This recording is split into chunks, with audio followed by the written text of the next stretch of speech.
This shir should be for the Ilui Neshama of Rafal Yaakov ben David Menashe. Last week it really was a very important shir because I went into the concept of what's the bottom line? What does God really want from a person? And I went into the idea, I explained that essentially we are involved now, after the sin of Adam, in a world whereby there is a contest between the self, means an individual thinking that he exists independent of God, and God, in the sense that God is the only thing that really exists, His will is the only thing that exists, and certainly therefore you have to do what He says. So there's a self versus God contest, so to speak. And everything in this world, all the situations you find yourself in, all the qualities of this world, the possibilities, ultimately challenge you to declare one or the other. Either you're doing it for yourself, self-interest, right? And that's all the concept of, physical pleasure, doing more productivity, again, for oneself. It is really about the successes and achievements that an individual wants for himself. In other words, the self dominates as a motive for everything he does. And then there's the other side where a person is dominated not by his self-interest, but by a declaration that since God His will is the only thing that really exists, and therefore He is the only thing really that exists, therefore everything he does ultimately is for the sake and for the glory of God. Now that's a challenge. That's a tremendous challenge. And what God did is He created a whole series of possibilities that will force a person to bring out these ideas. And in the end, you are judged by this, what I call the SG ratio, the self versus God ratio. Does your life consist mostly of what you think of, what you did for yourself? Or does it, and somewhat of, of God, or most of it is what you think is for the sake of God, His honor, and so on, to declare His oneness and so on, and some of it was for yourself. And that, in the end, is really what the judgment is about. Why? Because I mentioned last week that in Olam Haba, the basic experience in the future world is where you are attached to God. And in that attachment, in that experience, you feel the oneness of God. You feel the existence of God. And in that way, since you emanate from Him, you actually come to terms with your own existence on a much greater degree. And that is infinitely pleasurable.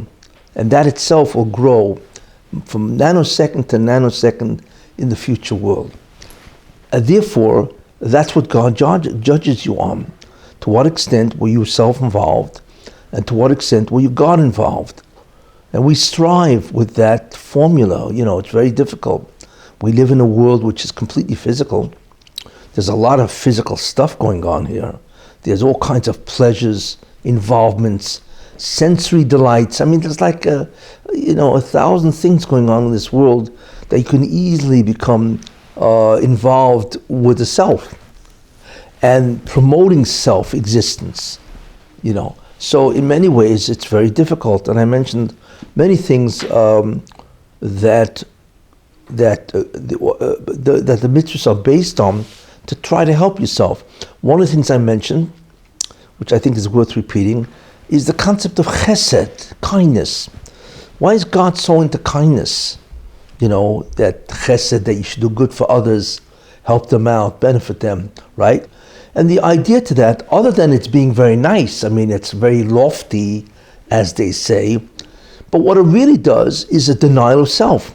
Because when your concern is for somebody else, that automatically means you're minimizing your own self-involvement, your own feeling about who you are, you see, and you're involving yourself in somebody else's welfare, well-being. So in that way, it's much easier, therefore, to put self aside and to be concerned about other people, you see. So that helps you. Another thing I mentioned, which is extremely important, and that's the logic of it, is why do people suffer? What does suffering do? You see, and obviously punishment consists of suffering. And the idea to that is because when a person suffers, he realizes that he's a nobody. Because if he was somebody, he'd be able to get out of that, right?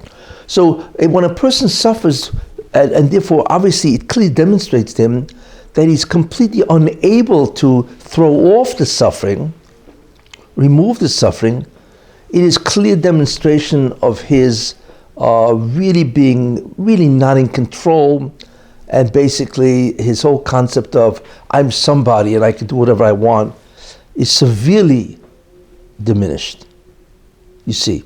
And that is mida keneged mida. To the extent that you deny self, to that extent it's more possible you become a vessel to be able to accept God. You see, that's the problem. The self and God cannot exist really in the same mind in many ways. You know, they try to exist together, but really they don't. You know, hey, it's either you or him. That's basically the contest here. And it always was that way, as I pointed out last week in the concept of Adam Rishon. You know, it's either you or him. That's the ultimate conflict of man. Whose will dominates and whose being is real. You know, the worst kind of people is the guys who say, Eino mevadi. You know, there is nobody else but me. You know, it's like a continuum here, right? There are people who say there's nobody like God. Then they're saying, well, there's me and God. And then there's people who say there's only me. You say, Eino mevadi. I mean, you guys are obviously really, you know, in certain sense you have to pity these guys, you know. But they are obviously at the worst end of the continuum here. And therefore, as a result of that, their acts clearly are an expression of their feelings about themselves. And, you know, many of these people are denied Olam Haba. It's as simple as that, unfortunately. You know, because, like I said last week, there's a minimum here. There's a minimum that you have to be God involved and not self involved in order to be a member in the future world. You see? Because if you're completely self involved and over there, it's all God. There is nothing else but God in the future world. So you can't do it. You know, you don't have the minimum requirement to be what's called a member of that community in the future world. That's what goes on here and so on. And anyway, so this is what I said last week, which is a very important understanding of what triggers the predicament or the situation of mankind. Very important understanding. And explains also, you know, that different people are assigned different predicaments, different situations that they find themselves in, but the situation always makes that demand. Are you self-involved or are you God-involved? No matter what situation you are, and so on. Anyway, so I went really extensively last week into that. So that last week is a very important share because it's really the bottom line of what goes on and so on, you know. In any case, so that's what we see. Now, there are many people that do good deeds. You know, they do good deeds and so on. And whenever somebody does a good deed, that good deed is measured. Every deed that a person does is automatically measured in one way. This is the good stuff. One, where is this deed going to be rewarded? Here, in this world, or there, in the future world? And also, what's the extent of reward, you see? Now, many times, and I mentioned this previously, that somebody could do a mitzvah, yet he will not receive the reward in the future world. He will receive it here. Why? Because it's not only the good deed that you get reward, okay, but where you get the reward is critical. If the person has done sins of a grievous nature, I mean really bad stuff, you know, even if he's done good deeds, and let's assume he's done good deeds, mitzvahs and so on, to the extent where he will get the future world, But the fact that he's done such grievous sins says that a lot of the good deeds he did, even if he gets into the future world, but a lot of good deeds that he did should be rewarded here, thereby placing him in an inferior position in the future world. In other words, he gets the future world. I mean, we know there are people that the deeds outweigh, I gave that shit a long time ago, right? And therefore he doesn't get the future world, certainly, right? It's the majority that counts. But there are people that do good deeds, you see, but the problem is that some of their sins, or many of their sins, or whatever, are really serious stuff. So God says, your good deeds, in other words, you had enough good deeds to get into the future world, but you're not going to have a high position in the future world. You see, I'm going to diminish your position by giving you the reward of the mitzvah here and not there. So you get Olam Haba, okay, but it's an inferior membership. You ever join clubs? That is the A membership, the B membership, and the C membership. What are you entitled to? The A membership means you're entitled to everything. You know what I'm saying? The B, half and half, and the C, you can just use a couple of their facilities. Anything else is off limits. You know what I'm saying? Same thing. In Olam Haba, there are obviously many, many different grades or levels and so on. So this person will then be placed in an inferior level, and he has no claim because his good deeds, his mitzvahs, whatever, were rewarded in this world, and therefore he finds himself in a very low membership position in the future world. You see. Now, your questions, you can ask what kind of deeds can be so terrible. But remember, it's not only the good deeds, it's also how often and how frequent they were. Some guys really do sins, heavy sins, They're really bad people. But they also have some good deeds. You see? So that determines that they get into the future world, but because they've done such bad stuff, like what's some real bad stuff? Now remember, there are people that do bad stuff because they're a shoygeg. They don't know. For instance, violating the Shabbos is bad news. Chilul Shabbos, right? Desecrating the Shabbos is a very serious offense. You see? Now, there are many people that desecrate the Shabbos, they don't know better. That's called a shoygeg, inadvertent. So obviously they're not, that to them it's not a grievous sin because they don't know. Because in order for a sin to be grievous, it has to be really terrible, and you have to know that it's forbidden. Obviously, if you don't know, mindset, intention is critical to the weight of a sin. So I'm not talking about people that don't even know. And there are many people that have very little knowledge of Shabbos. But Shabbos in itself is a grievous sin. And if somebody knows that Shabbos is forbidden, and he doesn't care, and he violates it constantly, or whatever, or other sins, where he really harms people, he destroys people's reputations, let's say Lashon Hara, which is also very bad, because it has terrible consequences, especially today with the internet. All you all have to do is you put one statement on the internet and it goes out to 5 million people. You know what I'm saying? And meanwhile this guy's reputation is destroyed because he doesn't even know who you sent it to. Now how does he can defend himself? You see, today it's terrible that it's very easy to destroy a person in today's time. You never had that before, but today it's incredible. A guy can lose his Olam Haba, right, with the push of a button. All he has to do is press the button, right, and reveal some terrible Lashon Hara, which is forbidden to reveal. Let's say that the statement was forbidden to reveal, whatever, right? And he just pushes the button, sends it, emails it out to, a million people. Hey, that's the end of his Olam Haba. It's astounding what a guy can do today, in order to lose Olam Haba, you really had to do bad things all the time. Today, you just press the button and you lost your Olam Haba. Because how are you going to undo 1 million people knowing about what you did or whatever, And really it was forbidden. There's a tremendous amount of laws and dinim about what you can say and what you can't say about anybody, even if it's wrong. Just because it's true doesn't make it permissible to reveal. Anyway, but that's an example of a grievous sin, So, and not only that, what happens if you write a book, that has terrible, apicosis, what do you call it, heresy, and so on. And you got millions of people that read it. You're finished. You know what I'm saying? How you can undo that, And people do all kinds of things, and whatever. People, there's so many different ways you could destroy many, many people, So this is a part of the consideration.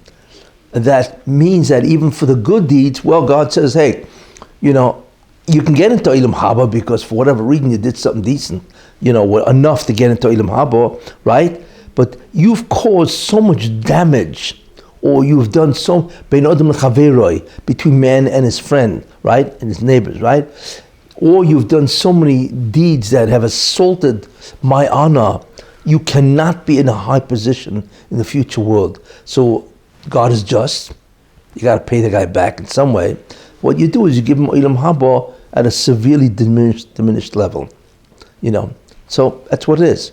Like I say, today, because of the evils of the internet, it is possible, A, either to lose your Olam Haba, or B, to get your Olam Haba, even if you get in, is severely diminished. So the internet is playing around with fire because of that. People don't realize that. It's an incredibly dangerous tool. Okay? Anyway, so that's a very important idea, that there is such a thing as a low-level membership in Olam Haba that you will have caused. It's an important idea. Okay?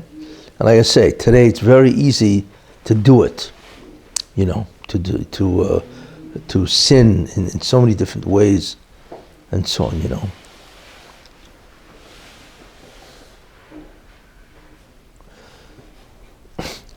The question is, what determines a person's assignment? We all know that there are different assignments in terms of the self versus God ratio, and so on. And the idea to that is the concept called the root soul. And every neshama comes from us. There's what's called a Knesset Yisrael, which is the congregation of Israel. There's one neshama called Knesset Yisrael. It's really one neshama that is divided. And each fragment, in many ways, there are three great splits, just to mention this and so on, The first is the Shekhinah splits from the neshama. The neshama and the Shekhinah, the divine presence, is really in many ways one, although we don't really understand how, but it's one. It's like a coin. One side of the coin, heads, let's say, is the divine presence, and the other side, tails, right, is the neshama. So what the Hashem does is he splits those two. It's called period. And in other words, before he sends the neshamas down to the Olam Hazeh, that is split. So that's the first great split between the Shekhinah and Knesset Yisrael. That's the first great split. So that creates a period, a separation between you and the divine. And therefore, as a result of that, right, it gives you now the opportunity to think that you exist independent of God. That's the beginning of what's called the hester, the concealment of the reality that we are really one with God. The second great split, okay, is where God takes Knesset Yisrael, that one neshama, which if you look at it, it's like an organism, It's not that there are many neshamas. There's really only one neshama, and what God did is he separated that one neshama into parts. So a person has many, many different parts. It's got the heart, right? It's got the lungs and so on, But they're really all one part of one organism. The neshama of Klal Yisrael is the same idea. It's really one organism, you see. But what the Hashem did, he took consciousness and he put that in each part. So now each part thinks it's different than the other part. So everybody's walking around saying to himself, I'm different from you. There is a spatial disconnect, separation between us. So everybody thinks, therefore, that they are individuals, when in reality they're not. But anyway, that's the second illusion. So the first illusion is that we're no longer really part of God. That's the split. The second split is that each part of that one organism, called the Knesset Yisrael, itself, each one is given an individual consciousness. So therefore each part, each neshama that was fragmented, sees itself as independent or as separate from everybody else. The third great split is where the Rabbi took each neshama and he split that, and he made one part male, man, a male, and the second part a female, Zocher Nekeva, because they're also really one soul, but they are split. So there you are. So there are, in many ways, there are three great splits. Okay? Now, the assignment that the Rebbeinu Shem gives depends on where in that organism you are, so to speak. And we don't know why any one neshama is in one place as opposed to another. We don't know. We don't know what determines the root soul that you are. But whatever you are, if you're part of the head, if you want to use that example, if you're part of the arm or whatever, part of the leg, if you want to use an example of the human body and so on and so forth, that is your root neshama, okay? And the assignment that you're given is based on that position or place that you have in that root. Now that, you should know, do not think that that is a limit to what extent or how high your Olam Haba could be. It's not. It merely determines your assignment. You see, what determines your status in the future world depends on your deeds, your acts within that assignment.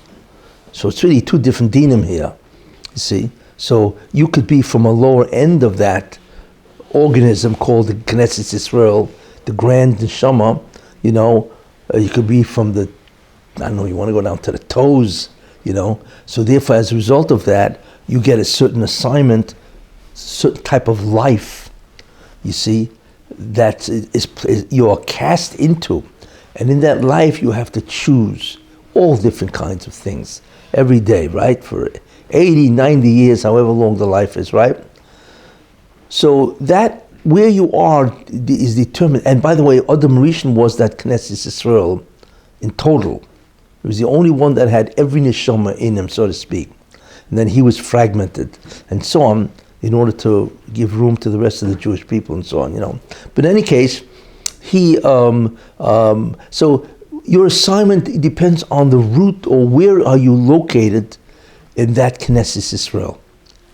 You see, that determines your assignment. However, your position in Olam Haba, right, is determined by how much did you accomplish in the what's called the SG ratio.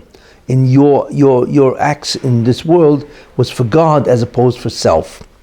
You see, that's the way it works. So it's not a limit in terms of how high you can go. As I mentioned last week, if you do 99% of your potential, right? You actualize 99% of your potential, right?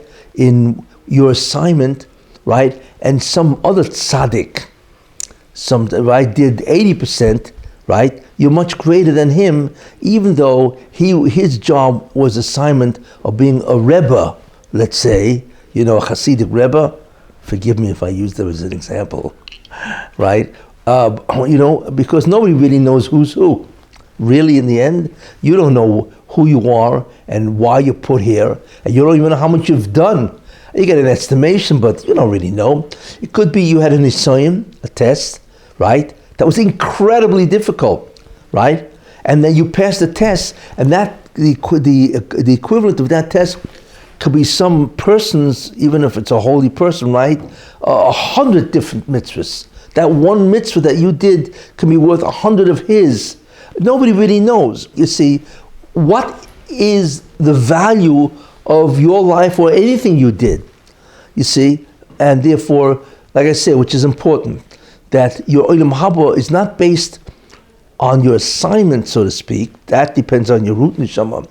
What is important is that your Olam Haba is based on what did you do with your assignment.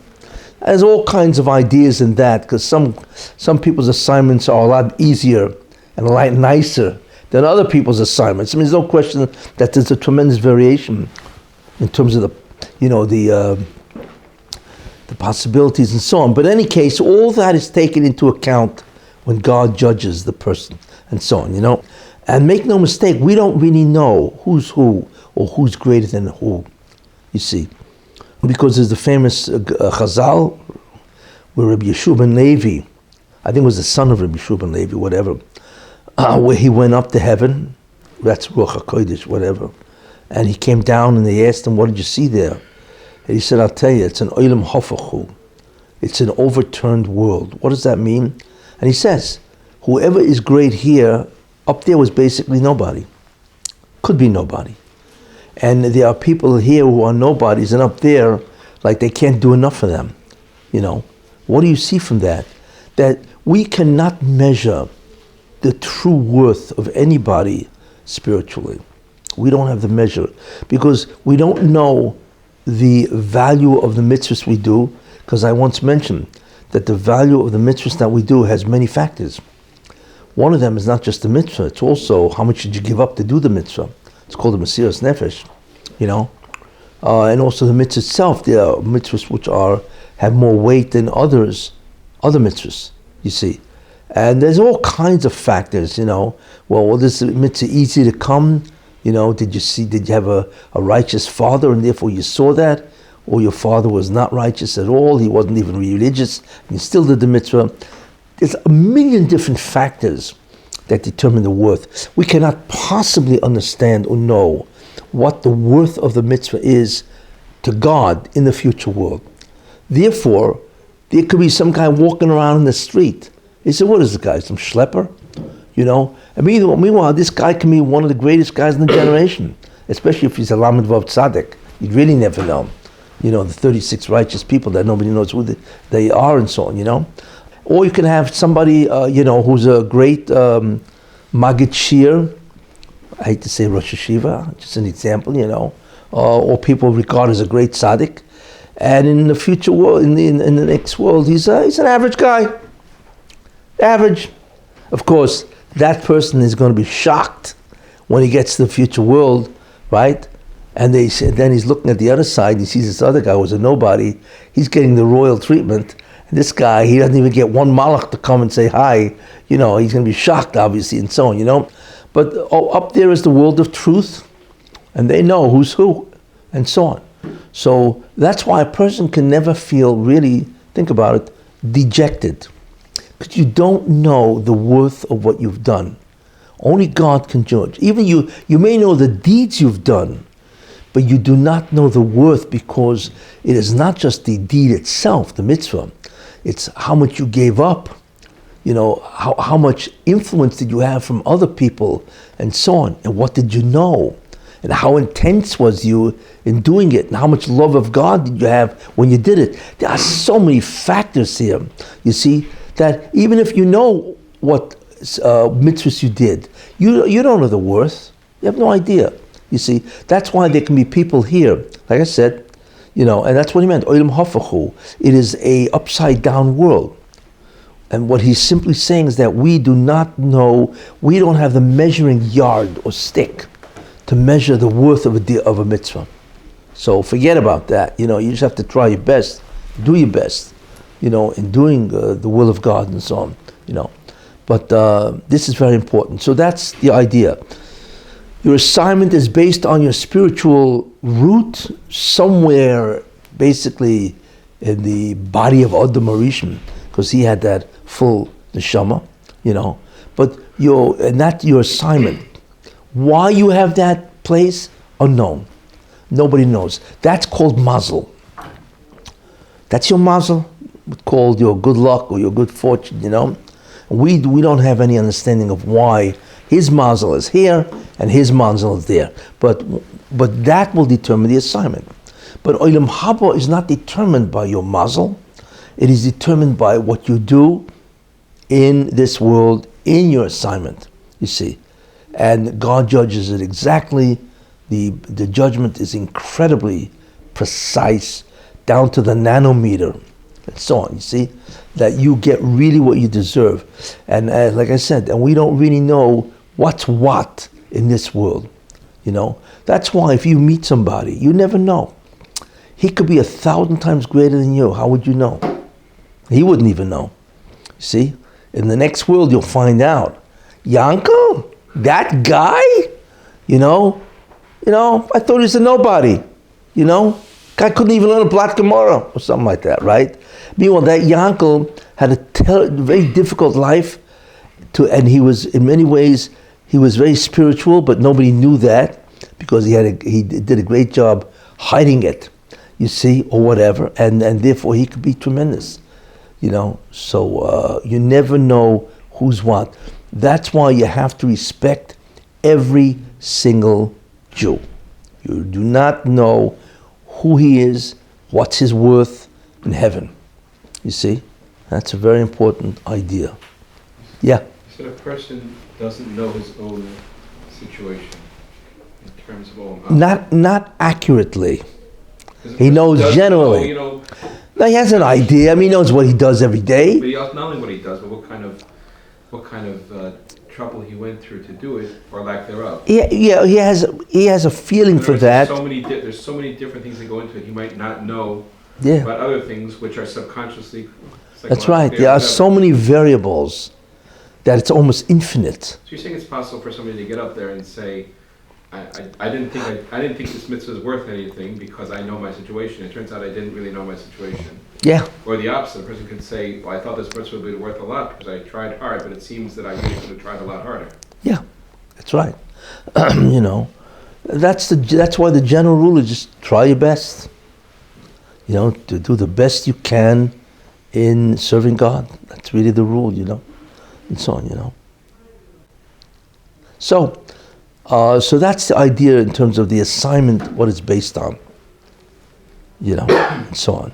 Okay.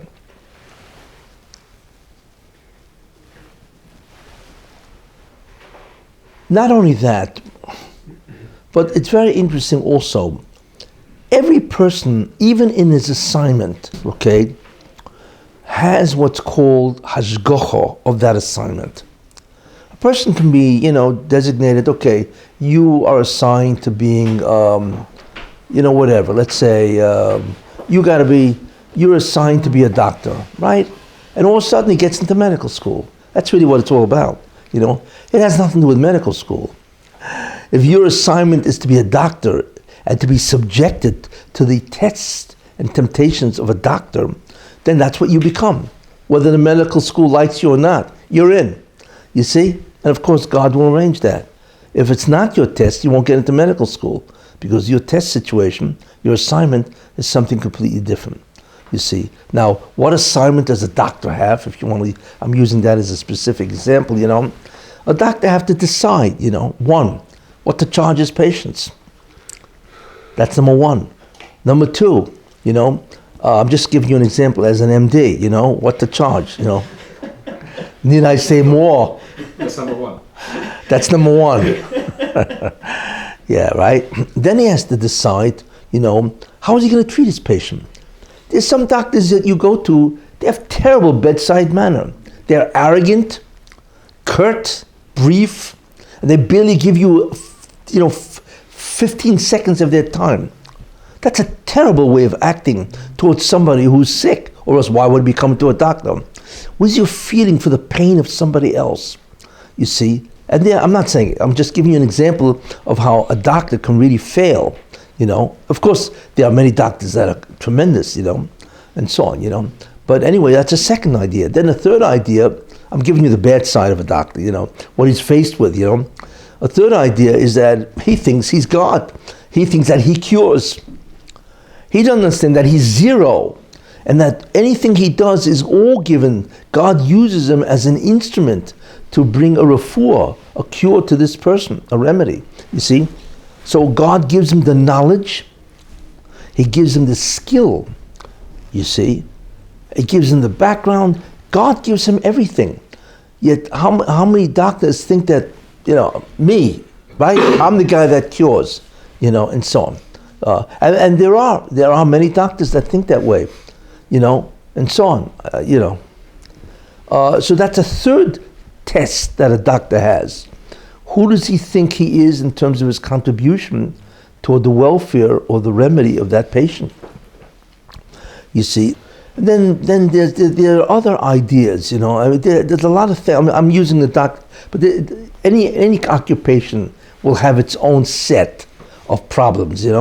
Another thing of a doctor, for instance, is modesty. Some doctors don't care if you're in terms of modesty. They'll tell the patient, well, undress here. They say, wait a minute, you're examining his foot. Why does he have to undress totally? You see, yeah. Well, take off everything and just put this on. Excuse me, you're looking at my foot. Why do I have to do that? Because they have no concept of a thing called tznius or modesty. You see, that's a big avla also, and so on. Now, on the good side, obviously the doctors that do have that and so on, but I'm just giving you, this is the test situation of an MD. See? Now, in the Gemara brings down an incredible story, just to show you what a doctor could become, right? Since I'm looking at the failures of a doctor, right? But there was a doctor, the Gemara brings down, it said that Rava heard a baskol, the great Rava, right, of the Talmud. So he heard a baskol, right, once a year, on Yom Kippur, I think it's Yom Kippur, right? Abaye heard a baskol, a divine voice. A baskol is a divine voice that says something about what is or what will be and so on. Obviously it's not prophecy, but it's pretty high up there to be able to hear a baskol, which means you're really hearing an announcement by God. Abaye heard a baskol once a week. Not bad. Rava heard it once a year, and Abaye heard it once a week, And then there was a doctor who, his name I think is Abba Umno, if I remember correctly, he heard it every day. A doctor, that's all he was, right? He heard a baskol every day. So I think it was Rava, I gotta check this guy out. Like, what in the world is happening here? Rava understood that this doctor must be incredible. It's a tzaddik, So he went to this doctor and he sat down, whatever, and he found out that this guy, he was a doctor, right? But his relationship with his patients was incredible. If they could not afford the medicine, he would buy them the medicine, right? He had incredible sensitivity toward their pain, toward their modesty, and so on. He was like, it's like one of the million that you find, that what the Gemara describes who he was, and so on, He dealt whether you had money or you didn't have money, didn't make a difference, and the sensitivity that he had towards patients and so on, And because of that, he heard a baskol more frequent than Rav and Abaye, who are among the greatest of the Amoraim, you see. So it all depends how you handle it, But that is called a life situation, right? That's their predicament. That is a situation that they must handle, and so on. Now, what I want to bring out about that is not just this, but also the fact that God then determines, okay, you got your assignment. The question now is, am I going to help you in the assignment? Or am I going to put obstacles in front of you? And believe it or not, that is part of what's called the cheshbon. That is part of the verdict that God decides, you see. Now, some people, right, God assists them tremendously. All of a sudden, it's like they have a charmed life, But more so in spirituality and ruchnius, all of a sudden they're able to learn. It's easier for them, right? They're looking around for some kind of chavrusa, right? A study partner, and all of a sudden they meet some guy and says, by the way, I'm also looking, maybe somebody's looking, right? God puts it in their lap. Well, they don't even have to look far for this, you see? And then they grasp the Gemara much quicker. They have the money to go and buy Sfarim. It's like, wow, it's like a charmed life. Because the decree was in this particular person that they must be assisted tremendously from heaven. Then there are people that God says, okay, I'll help you out once in a while. Once in a while. So every so often you feel, oh, wow, I have what's called Siyata Dishmaya, And other days you feel, it's just not working. Everything I do, nothing is bringing me closer to spirituality, you see. Then there are those people that God says, I am not going to help you one iota. That's not good. Really is not good, And all of a sudden, you find you're on your own. You got to struggle with life on your own with no divine assistance. That's the Gzera. Then there are always people, okay, so you have that side. Then there are people where God says, I'm going to put up obstacles. Oh no, you're not going to get into Olam Haba so quick, or whatever. I'm going to put obstacles in front of you. You see? And all of a sudden, you make up your mind, I want to go to shul tomorrow, right? And you get up in the morning and you have this terrible case of diarrhea. Right? And you're not going to go to shul with that, right? You'll spend time sitting somewhere else. Right? That is the opposite of Siyata Dishmaya. And this could happen. All of a sudden, you wanted to make a seder and all of a sudden you lost your job. And now you got to spend, who knows, right? A day, 2 days, a week, a month, who knows, looking for a job. Forget about learning, you're busy looking for a job. You see? That's a tremendous obstacle, you see? So a person is on a continuum in terms of to what extent will God assist. There are all those people which are zoicha, they merit tremendous Siyata Dishmaya.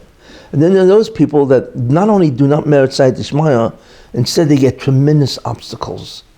Now, there are many reasons for this. Obviously, it all has to conform to justice, you see. And there are many reasons, It could be that a person in a previous life, I'll give you one example, right? His father was a Rosh Yeshiva of a big yeshiva, and he could have learned tremendously, and he would have had tremendous amount of help, and he just ignored it. What do I need this for? So he never learned anything. He was highly not spiritual. He engaged in tremendous physical things, right? So he dies, right? And God says, okay, I'm going to let you come back, give you another chance. But this time, right, I'm going to put a lot of obstacles in your path. So it'll be much harder for you to become spiritual because you need to undo the wasted opportunity of a previous life. And all of a sudden this guy's born, right? And forget about it, Everything. It's very difficult for him to involve himself in ruchnius. Let's say he's born to a family that's not religious at all. You see, and then all of a sudden years go by. And then all of a sudden, let's say he is turned on, meets somebody, gets turned on to spirituality, right? And so on, And all of a sudden he's trying to get it maybe into a yeshiva, and no yeshiva will have him. Or whatever, there's so many ways that the Rebbe can place obstacles. But that's all to undo the wasted opportunity that he had in a previous Gilgal. So all of this is done with tremendous judgment, you see. And it's all judged based on, it's like there are almost like infinite amount of variables here. But everything that happens to a person is called fine-tuning. It's all exact in order to help the person to undo failures in previous lives, or even in this life, where a person does something which is not right, and it's really bad, and all of a sudden he experiences barriers, and so on. I gave a case where, let's say, somebody became more religious. They were inspired to become more religious, and all of a sudden things turn against them, So this person says, "What's going on here? I became more religious, and all of a sudden everything's bad." Yeah, because it could be that all of a sudden there's the Satan is saying, "Wait a minute, it's not so simple, Let's see, let's test this person to see will they still remain in Judaism if we shake them up a little, because let's assume that they deserved to be shaken up to test their resolve. To what extent are they really serious about Judaism? That's really what happened with Eov. That was the Kitrug, Eov, where they shook him up. He was a tzaddik gomer, right? And all of a sudden the Sultan came along and said, wait a moment, let's check this guy out. Let's throw him a couple of bones, a couple of wrenches, and let's see what he does. Yeah, so what they did to him was incredible. First he became sick, and then they killed his wife. Then his wife died, his kids died, and he became poor, and then he's sitting. So it was horrendous what they did to him, and whatever the judgment was, they said that he was one of the advisors to Parai, and he advised about, his advice to Parai was very bad for the Jews. So that opened up the prosecution, whatever it is, and so on, But, so therefore, whatever happens to a person is deserved, where God will not assist him, and he will block him. And some people are completely blocked, which is terrible, And because the judgment decrees that this is what they deserve. And there are so many different reasons why.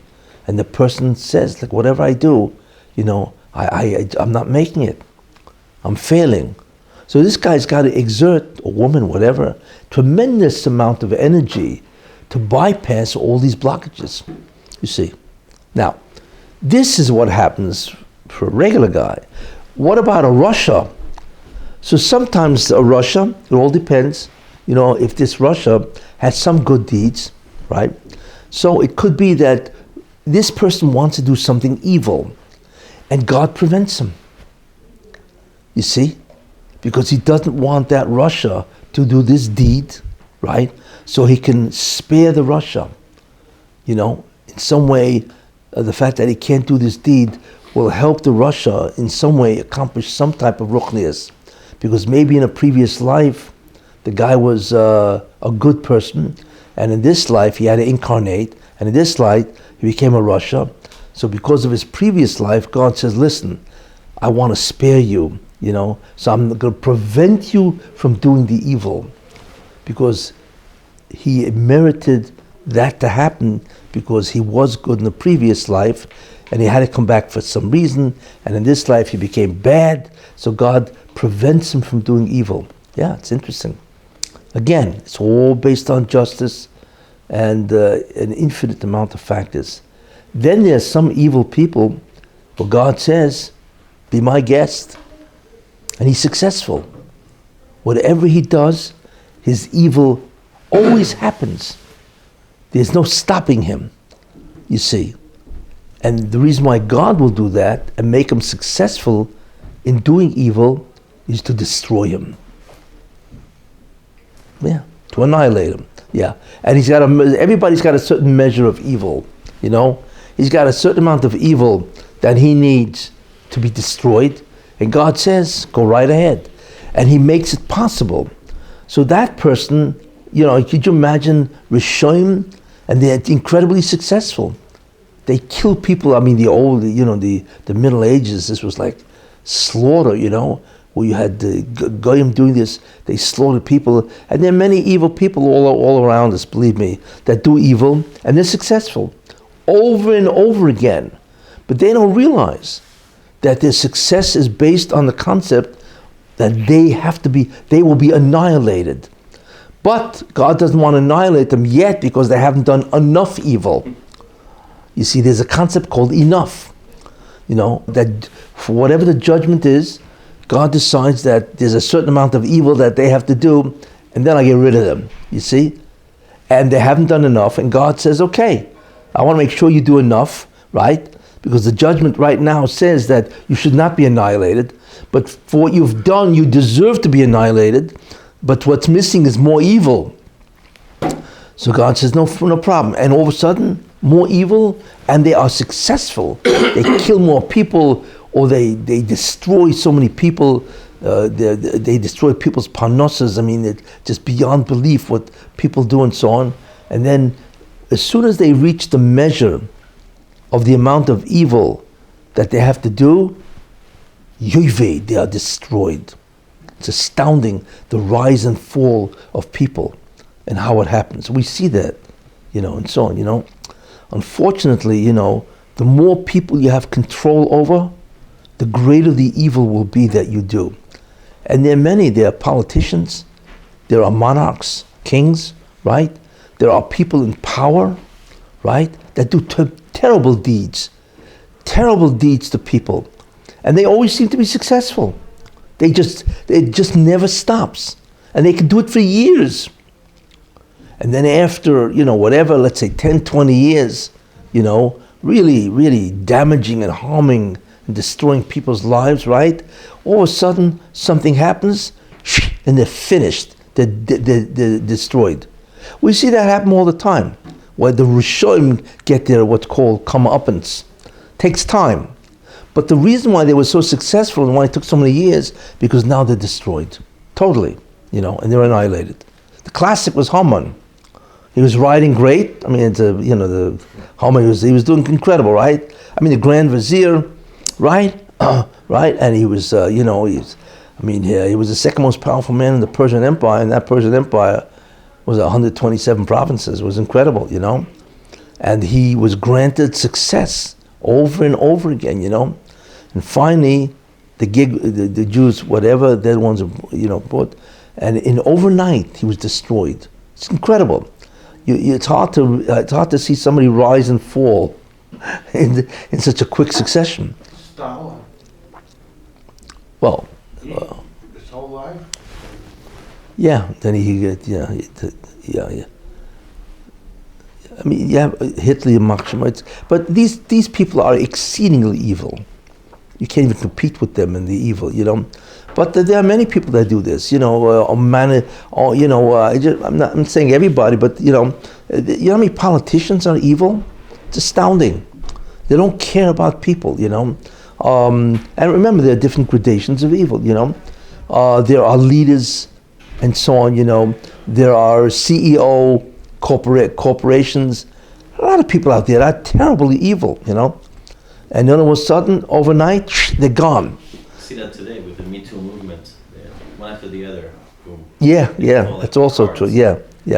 It's almost like God is using the Me Too movement, and all of a sudden, these people that have been committing evil for years, they can't believe it themselves. Big name guys, in one shot, they're gone. Yeah, and so on.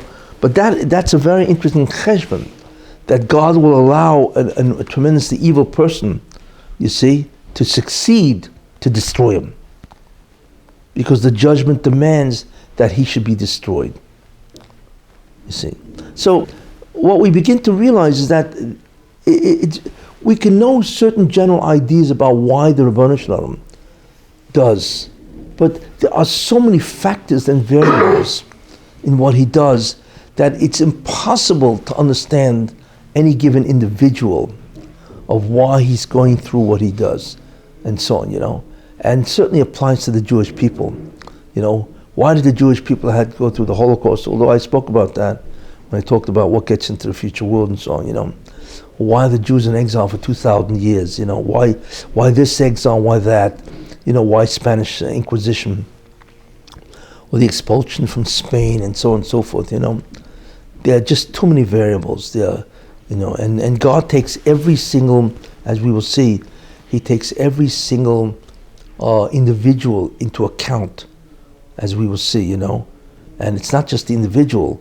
Before you can do anything to the individual, as we will see, God has to take into account everything else before he can, issue a verdict of this person, because everybody has to deserve what this guy is about to get. You see, and that could stop God from destroying somebody because his brother doesn't deserve that this guy should be destroyed. It's astounding the judgment of what it means, which I'll talk about also. Also, what's important is that Yisurin, or suffering, like I said, is an explicit phenomenon that God uses, for two purposes. Either it's a warning. Let's say somebody's a tzaddik, right? And he sins. Everybody sins, basically. It says, in tzaddik bar, it says, Everybody sins, basically, right? But the person is generally good, generally righteous, So what God does will send them Yisur and suffering to wake him up, to alert him and say, wait a minute, maybe you examine your deeds and try to change what you're doing, you see? So God will do it for that reason. So suffering is not only for an atonement, it's also used as a warning, where a person should say to himself, wait, maybe I have to, take into account what I'm doing, and maybe it's wrong, you see? So that those are the two major ideas of Yisurin and suffering. Either it's an atonement, a kapara, right? Or it's a warning to examine your deeds and do tshuva and repent, you see? So that's also actually very important.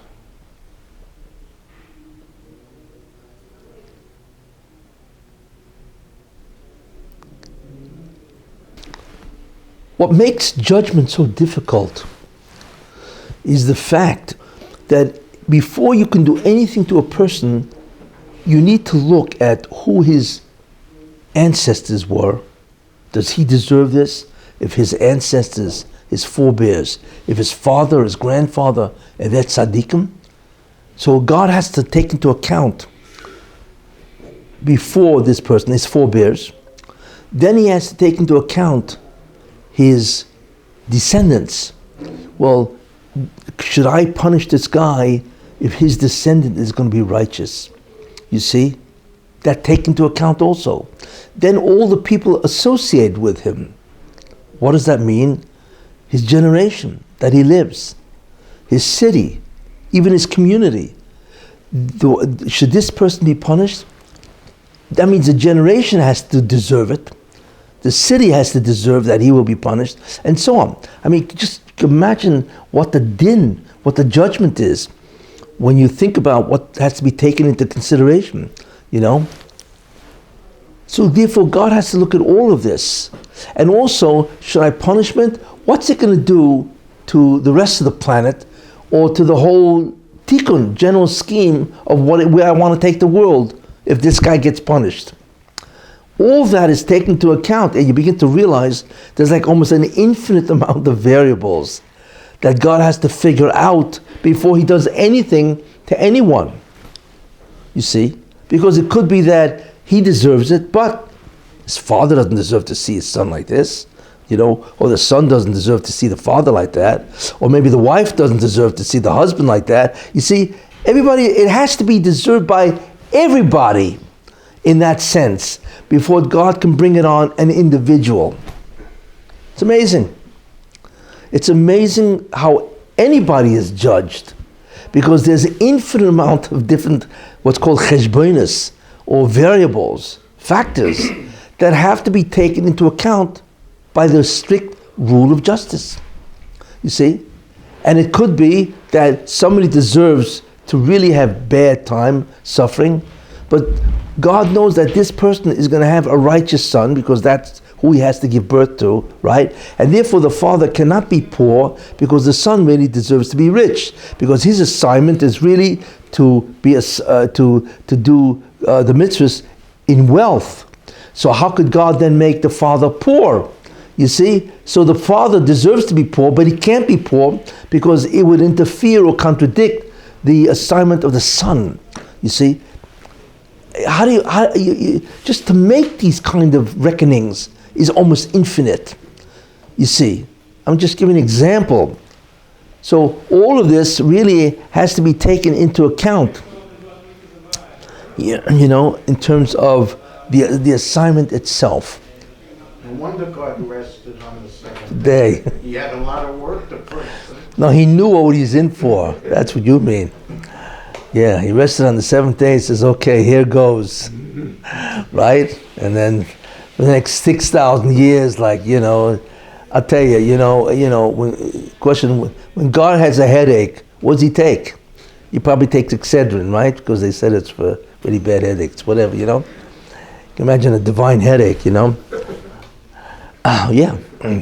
If a person if the din for a person is held back because it'll affect other people that don't deserve it, is that taken care of in Gehenna instead? Or is it just, we cannot, I don't. What do you mean? meaning a person, let's say, is supposed to become poor, Yeah. Okay. but he can't become poor because it will affect too many people Correct. Who don't who deserve don't deserve it. him to be poor because they should be not poor. Yeah. Is that, how is that, so that's taken care of a different way, or is it just, Yeah. So God will somehow have to alter it, in some other way down the line, where everybody does deserve, and so on, But like I say, but remember, it's not only all the variables and factors have to be dealt with in the here and now. It's also dealt with what will happen in the future, what has happened in the past, back all the way to Adam Harishon. How do you make these kind of judgments? It's infinite variables and factors. Yet God takes all of them into account before he can do anything to a person. It's inconceivable. There is no being that can even begin to understand the basis of the judgment of God. And what's interesting is that ultimately we will know in the Messianic era. Everybody will know exactly what happened to him and why. It's like watching a movie of your life, and God will point out, okay, you remember what happened here? Here's why. You remember what happened here? Here's why. And all of a sudden you see all these variables coming in and saying, I can't believe how you figured this out. And then you will know either why you were punished, why you suffer, or why you were spared, or why you had incredible mazel, incredible good luck. You'll know it all, and everything will be justified. Everything. In fact, it's even more than that.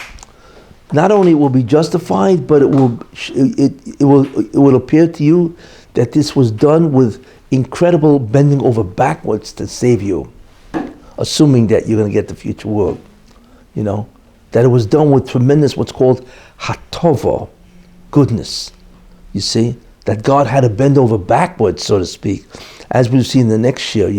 That God really bent over backwards, that you can get Olam Haba on somebody else's cheshbon, or and so on and so forth. That's how much God wants a community of b'shleimus, a perfect community in the future world. You see, so he bends over backwards in many, many different ways. You see. In any case, like I said, what we realize is to understand the true judgment of God is not possible, really, because everything is taken into account. How a person's suffering, how will it affect the tikkun, the rectification of the entire creation? Wow. You're talking about hundreds of trillions, quadrillions, quintillions, individuals, atoms, animals. It's like, forget it. It's not possible it's inconceivable, But in some way, God figures it out, and it will be part of that tikkun.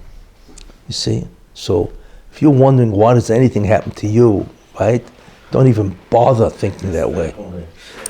just do your best? Well, there's two things. You have to do your best, and you have to say, Kol milsa di ovid rachmano. Everything that God does, the tav ovid, he does for the good. In the end, it all boils down to one idea, bitochen, trust. You have to trust God that he knows what he's doing, and that what is ever happening to you on the scales of justice or the scales of tikkun, this is the best for you that he's doing. I was once speaking to a woman who had just lost her mother 3 weeks ago, and I didn't know that, So she said she was, I think she's in the shloshim of her mother, and she was tremendously aggrieved, tremendous grief. Obviously, she was very close to her mother. So I said, you should think about one idea, maybe this will help you.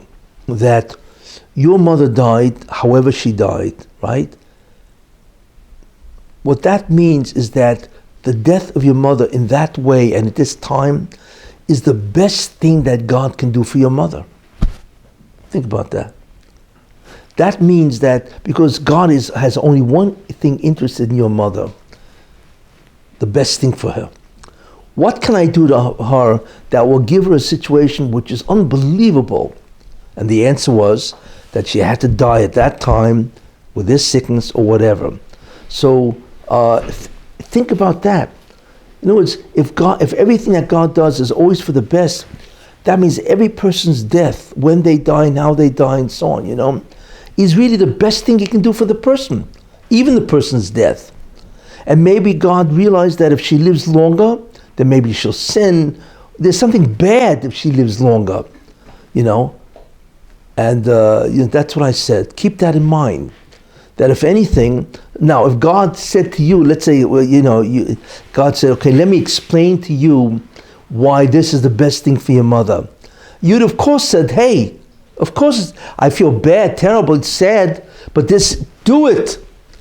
Because you have to think, God thinks only of your mother and what the best thing for her is. So therefore, think about that. And I was very glad to hear what the person said, that was a great chizuk.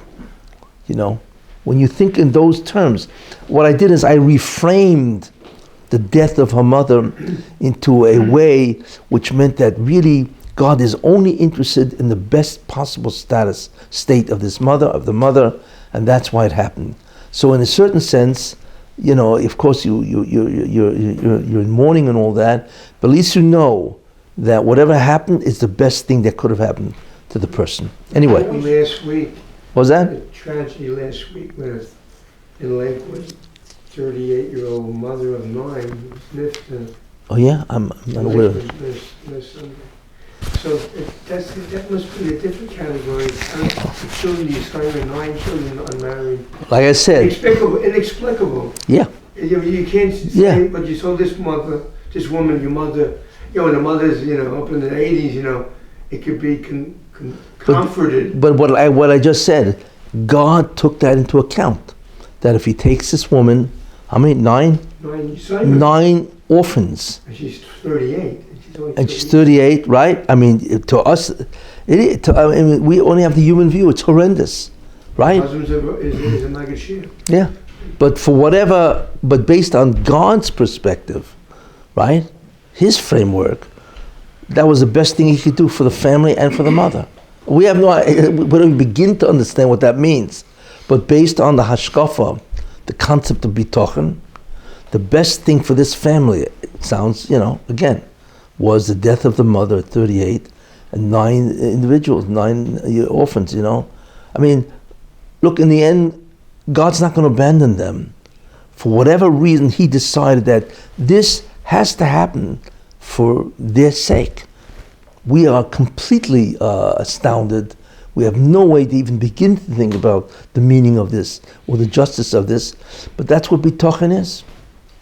Bitochen is that whatever God does must be for the best. In fact, it is such a inviolate principle that in the end of time, after 120 years, you face God, right?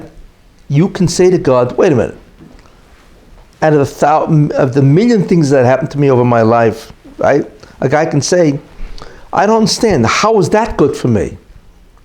That one little incident on that day that happened to the guy, right? He says, okay, where was the justice in that? Well, how was this good for me?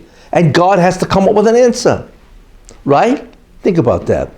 Because if God cannot come up with an answer, then the Torah is lying. When it says, Tzaddik v'yoshahu, ein ovel, that God is righteous and fair, there is no injustice with God, right? And so on, right?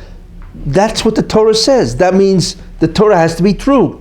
So if God cannot come up with an answer on whatever you point out, right, whatever incident, right, of why it truly was the best for you, correct, then the Torah is saying a lie.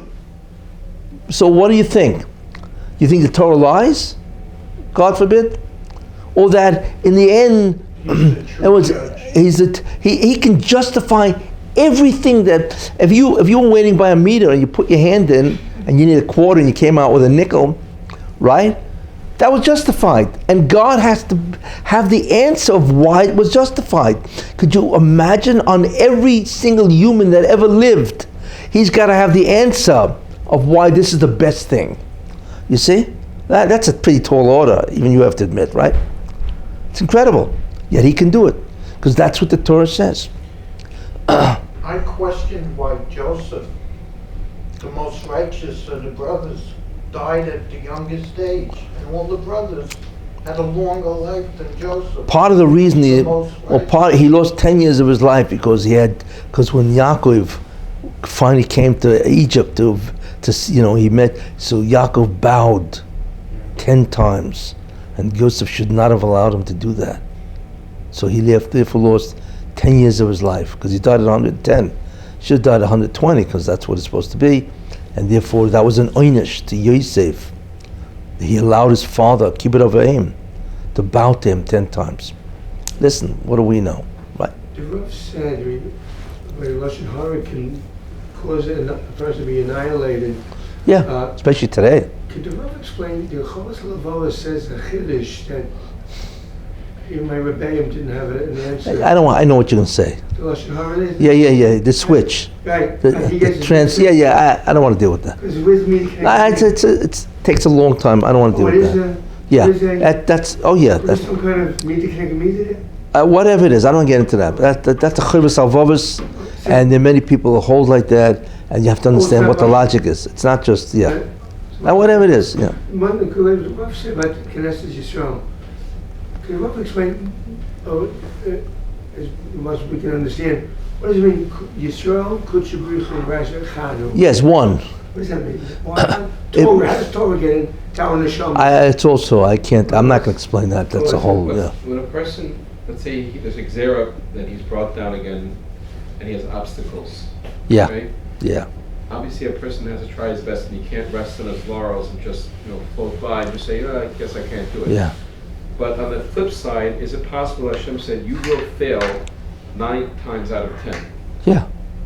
Or there is a 10% chance you'll float through, but in all intents and purposes, because of the generation you live in or whatever the obstacle is, you will probably fail, and if you fail, it's not as much of a problem as it would be for somebody without the obstacle. Yeah, of course. Hashem's playing a long game, meaning you have to eventually overcome this to X degree. Yeah, well, God can make a guy fail. Forget about not helping him and putting barriers.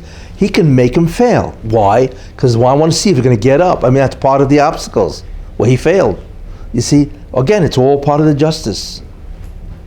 What does it say? Tzaddik, he'll fall for 7 times and then he'll get up. Hashem says, I want a certain amount of discouragement in your life. Correct. Because I want to see what you're going to do with that discovery. You're not going to be as productive as, let's say, the tzaddik in the time. That's right. I want to see what you're going to do with that. Exactly. And that's your assignment. It's a tough assignment, but that's what the assignment is. How do you? If it's so, now there are stories of people with modern Ruach HaKodesh, not the one in the time of Chazal. I'm talking about the modern Ruach HaKodesh. That they were able to say, for a certain instant, this is why this is happening to you. Or this is what it is. You mean they would say it about themselves or to you? About they went to the Rabbi, you went to even to tzaddik. Okay, that's Ruach HaKodesh. But it's not the same Ruach. It's not like a nevuah. It's no. I told you there's the Ruach HaKodesh, which is like nevuah, but it's whatever. So and then there's Ruach HaKodesh, which is that's a yediyah. Yeah. So they're able to tune into a certain yediyah. Yeah. Some people can do that. Sure. That's right. Sure. Yeah. Anytime a person has Yisurim, the first reaction should be the first should be minus of Midah K'neged Midah. Yes. And then you should also know that maybe it's part of Tachlis because of a previous life, and it has nothing to do with you doing anything. Meaning just the way your life is set up. That's right. So, do we have to think in those? Could we take this as a nechama, or should we always think in terms of let me find the Midah K'neged Midah? And there are two types. That's really what I should be doing. There are 2 types of Yisurin. An assignment is usually a Gilgul, because it's lifelong, right? And then there's the Yisurin that happens, they're temporary. An assignment is a permanent form of Yisurin if it's not a great life. And then there's the temporary ones that happen every so often, you know. So that's usually because of some type of chet. It could be because of a gilgul, but you know, more often than not, it could be a specific type of chet that a person is doing, but it could be a gilgul. But the assignment Yisurin, or the Yisurin, the suffering that comes from the assignment itself, is almost always because of a previous gilgul. And that's why a person has this assignment, you know. Somebody that doesn't have siyata d'shmaya, and the Rabbi was saying that that's a terrible thing. If you don't have Or siyata he has d'shmaya. obstacles. Yes. So really, if you say gedolim, lamato, and olam emes, maybe he's going to be even higher than the tzaddikim. That could be a reason, but usually, yeah, I mean, something that he should earn more reward, yeah. Might be much higher than this world. Yeah, oh yeah, could be. It's not necessarily a terrible thing. That's called tzaddikim suffer, which we're going to talk about probably next week, you know. That's called tzaddikim suffer in order to raise other people also, and they suffer through obstacles. You see what I'm saying? So that also, but those are tzaddikim generally speaking, you know. Is it possible that somebody is not a tzaddik in the way we see it? That he should suffer in order to he has get obstacles in his ruchniya, yeah, and he's not matzliach. he's not much there, yeah. But he fought, and he gets more reward than the tzaddik. Yes. So it's not necessarily a terrible thing if somebody. Yeah, it could be that the Rebbe says, you know, I want to give you more That's reward in the job, future and world. you get more. So then it's in a certain sense it's part of the assignment. Part of the assignment. Yeah, it could be. Sure. There's so many. It's impossible to describe. Even the Ramchal says in the Derech Hashem, it's not possible for me to tell you every situation. Just to give you a general idea that it's extremely complex. Yeah, but yeah, of course, yeah. It's not always a terrible thing if somebody's not matzliach. That's right. Yeah. Well, it's terrible for the person. That's the Yisurin. Yeah. But it could be God saying, I'm going to make it hard for you because I want you to get more reward. Well, more hard for you, and therefore you're going to have to struggle more, and struggle more will give you a greater reward. That's 100% possible. Yes. As a teacher, parents complain sometimes. What? Are you setting, as a teacher, parents can sometimes complain, are you setting my son up for failure? It's a blunt question, because Baruch Hu is setting us up for failure, but No, the condition to Rabbi saying we should get up from that failure. The failure is part of the assignment. So he is setting you up for failure, but that's your assignment to get up from the failure. You see? That's certainly a possibility, you know. Can't wait for Mashiach. Till this is all over, right? I know, it's just like, it goes on and on and on. I mean, you know, it just never ends, you know.